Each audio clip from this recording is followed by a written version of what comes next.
Hey everyone, and welcome back. My name is Colton. I'm a Maximo Technical Specialist here at IBM, and today we're covering a really exciting topic, which was the Maximo Scheduling Optimizer capabilities. Now, I know this was a heavily requested application to walk you guys through, so without any further ado, let's jump right into it. So to start out, we've created a significant amount of role-based applications to really simplify the user interface for those leveraging Maximo. And one of those role-based applications that we're going to cover today is Scheduling Optimizer. It is a way for schedulers to then create different scenarios and optimize a schedule using analytics. And so that's what we're seeing here is Maximo can automatically take a schedule that a planner's created in Maximo and automatically look at different criteria such as matching work to the right skilled resources, their availability, the priority of work, and many, many other areas within the scheduling process to ensure we're getting the right work to the right people at the right time. And as we see more and more of our clients leverage Scheduling Optimizer, that you see that they begin to trust the analytics and the capabilities behind it. So more and more of this planning process is getting automated so that they can focus on other areas that need their attention. So within Schedule Optimizer, it does just that. We provide a graphical view in which you can look at all the unscheduled work, what needs to be assigned, and you can use the optimization in the background to automatically do it for you. Now, that technology is based on the IBM CPLEX optimization libraries that we have connected into Maximo. So you're not actually running those workloads on the actual Maximo environment. This is data that gets sent to that optimization engine. It processes all of the Maximo data and then sends back the results. And so that's what we're going to see in the demonstration here is we're able to quickly set the criteria we want Maximo to optimize for our schedule, and then it goes ahead and optimizes it. So that is what we're going to be showing in today's demonstration. So without further ado, let's jump right into it. So as a planner, the first thing that I'm going to go ahead and do is open up the schedule that I want to begin to optimize. Here within Graphical Scheduler, if you want more information on how Graphical Scheduler works, please see the video that I'll post at the end of this video. But here's where we define our schedule. This is where we give it a definition, what type of schedule this is for, the start and end dates that we're creating the schedule for, whether it's a rolling or non-rolling schedule, and just as importantly, scheduling, okay, what is the calendar and shift that this schedule is for?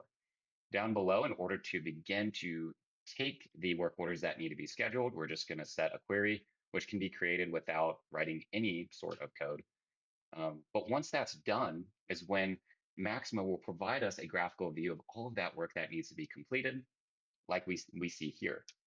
Now, the issue that we automatically see as a planner is I have for my aircraft that my team is responsible for maintaining.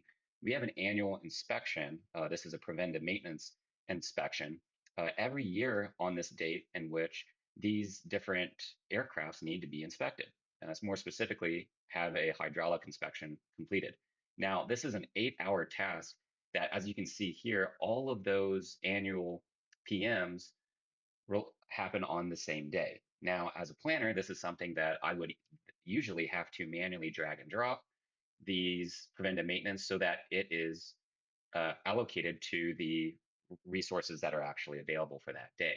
Now, bringing that back, as I mentioned, over on the left-hand side, we see a list of all the work orders and preventive maintenance plans that need to be addressed within a certain time period. As we scroll over, you can see other information such as the priority of the work, the resources that it'll require. It looks like these preventive maintenance plans require 2 hydraulic system specialists.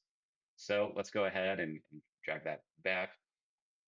Down below is where Maximo tells us, okay, what resources do we actually have available in order to complete this work? Now, Maximo can automatically look at the work that needs to be done and pull the information from the planning tab within the work order, which is listing out, okay, which of those resources are required for this work order and displays it here. So here we see our availability across our hydraulic system specialists, which is around 16 hours.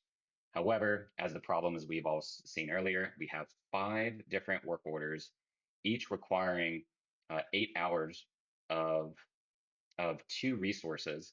So totaling up to a total of around 80 hours of work that it looks like we're scheduling it for this day. So what we need Maximo to do is to optimize this schedule so that instead of having it all within one day, it's spread across multiple days, taking in all the conditions that we set. So the easiest way for us to do that is to merely go back to our schedule, and we're going to create a, a scenario, which is going to be essentially a duplicate of the scenario we see here, in which we can have Maximo optimized for us. So in order to do that, we're just going to click this button down here called Prepare for our dashboard, which is simply just going to create a duplicate scenario of what we already have. But for this scenario, we're going to go ahead and optimize it so that we can look at, okay, what was initially scheduled? What is this new optimized schedule? And we can even later on compare those two scenarios against each other. And this is a way for planners to look at things such as resource availability, cost, materials that are and are not available during this time, and be able to compare different scenarios against one another. So here we've gone ahead and prepared this separate scenario for our dashboard. We could run the optimization here, but as I mentioned before, there's role-based applications that we have in Maximo to simplify the user view and experience. So let's just go ahead and navigate over to that dashboard. And it's as simple as just typing into the navigation and migrating over. Now, the first thing that we're going to see in this dashboard is that that scenario that we just created is ready to rock and roll. It's that 1042. And what's important to highlight here is we don't see any data related to the what's work orders that have been scheduled, any issues, resource allocation just yet, because we haven't actually run anything against the optimization model. So here we have that scenario we've created. We're simply going to click into it. And before I walk you through, some of these cards that you see here, let's just go ahead and optimize the schedule. This is where Maximo is going to prompt us. Okay, we understand you want to optimize the schedule, but based off of what? And so here's where we set those criteria, those rules. Do we want Maximo to take in consideration the priority of the work? Do we want Maximo to consider matching the skills required to those that are available? Do we want to ensure that it's taking into consideration calendar breaks, such as shifts, or even the scheduling window that we've provided as part of this process? There's also other criteria that we have listed here, such as percent availability that we want to allocate the schedule for. Maybe it's only 80% of availability. But once we define that criteria is where we can just simply follow the blue button, say, I want to optimize this schedule. The CPLEX component to the schedule optimizer is asking Maximo for that data, processing it, and then sending back the optimized schedule. So here we can see that it had no issues. If there was any issues, it would show up in red up in this alerts tab. Within a very quick period of time, it was able to say, okay, this is the new resource utilization. We took into account two resources that we have available that match that skill requirement on the work orders. And we actually went ahead and scheduled 5 work orders. So going back to that scheduling dashboard, you see the data is now there. We have 5 work orders that have been scheduled. We had no issues. I'll show you what issues look like in a little bit. We have 50%, 56% resource utilization. And as a planner, we also have 2 total resources that we leverage across my schedules. This is that high level overview when we have multiple schedules that we're running the optimization model against. So let's go ahead and pull up that scenario that has been optimized. What's gonna be very positive right off the bat is as a planner, I see that instead of having all those work orders on one day, it now looks like it's been spread out across multiple days in which there was availability, taking into account, some days that we don't want the schedule to these work orders to be scheduled for, including weekends.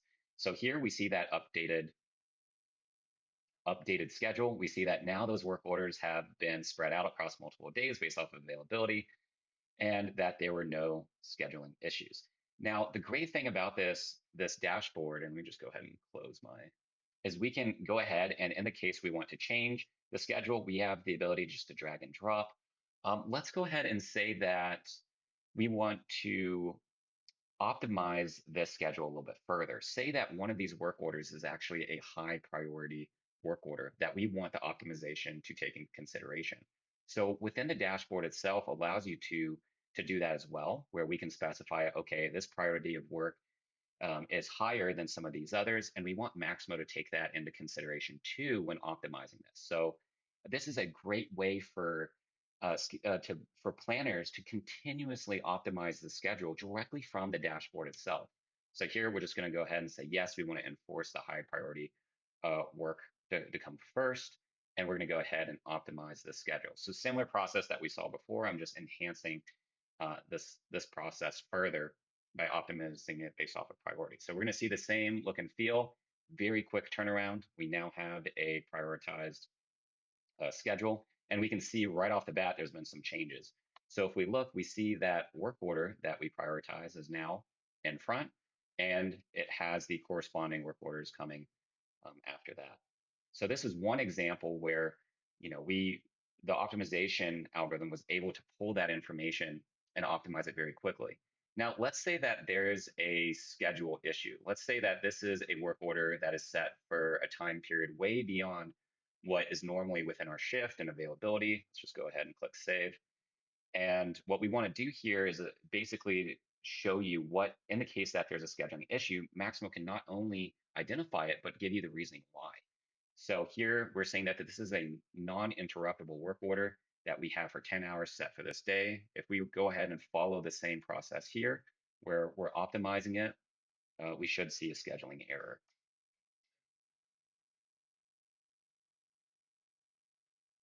So give it just a second. Now, if we go back to that schedule, once again, we can see that there was indeed a scheduling issue. So this is how it's going to look like, team, when as a planner, any time there is a scheduling issue, this is where I can quickly go into that work order record, see that it wasn't assigned because there was an issue with it, or it wasn't scheduled. And you can see that the reasoning why. It was longer than any given period. And that was the issue that Maximo was able to flag there. One thing that we can do once we have a schedule that we're ready to move forward with, we can go ahead and publish it. But one thing I also didn't mention that is really important as you guys get more and more confident with the optimization model's ability to plan the work is when we can, I'll just show you on the dashboard real quick, is you can actually schedule this. So you can schedule the optimization model to run every morning, every week, and I can show you how to do that. So here, when we were preparing the scenario, and we were preparing for the dashboard, something that I didn't mention before is once you get confident, as I mentioned, you can then set up the optimization to run at a frequency. And this is where on the actual optimization model itself, we can set a frequency, whether it's every morning, every month, every year. And then lastly, we can also compare those two scenarios that we created earlier. Now, if we were to go back to the graphical view, for example, we're going to see that updated schedule that Maximo has optimized. So we saw it on the dashboard, but you can also see it if we go back to the graphical scheduler and we were to zoom out, for example, we can see that we've accurately allocated this work across multiple different days and it fits the availability appropriately for what it needs. And so here is just a quick way for us to visualize that. Let's go ahead and just pull that week. And there you go. With that, team, that was just a quick and dirty way to show you guys the amazing capabilities of Scheduling Optimizer within Maximo. So I really appreciate you all watching. This is a way that we're seeing clients, especially those who are leveraging thousands of work orders every week or hundreds of work orders per day. Instead of manually having to go about planning, they can just click a button and have Maximo optimize it for them, saving a significant amount of time and cost to ensure the right work is getting to the right individuals at the right time. So with that, thank you, everyone. I look forward to future videos.